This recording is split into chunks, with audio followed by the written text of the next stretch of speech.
of a Vietnam veteran's standpoint. And many of you, I'm sure, will identify with this, and I hope that you understand the love that we feel when I do this. To my beloved warrior, don't feel like you're protecting me by your silence.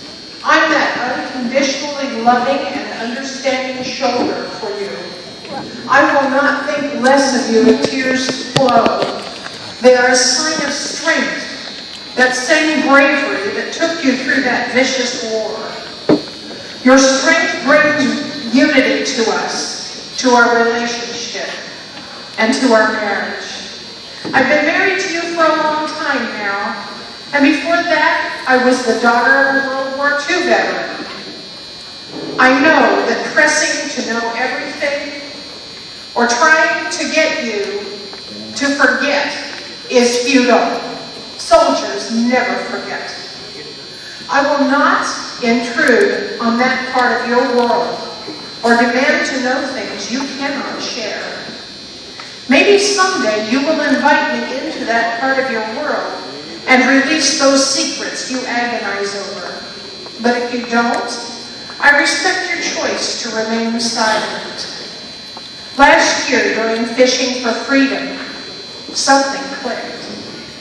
That audience on its feet with thunderous applause unlocked something in you. People do appreciate what you did. When they stood not to spit on you, or to loudly shout boo, or to throw things, or to jeer with even stronger language. They stood to thank you, not just with applause, but with cheers and whistles, oh yes, and many tears as they came forward with handshakes and hugs. Your private world began to open. You know that we who matter to you respect you.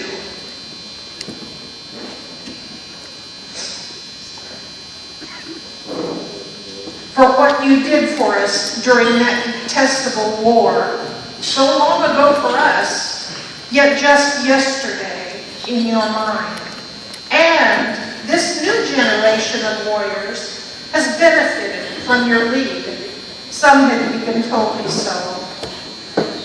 Thank you, my brave warrior, and thanks to you, Fishing for Freedom, for helping to make this possible. God bless you, from the grateful wife of a Vietnam veteran. Happy blessing. Thank you.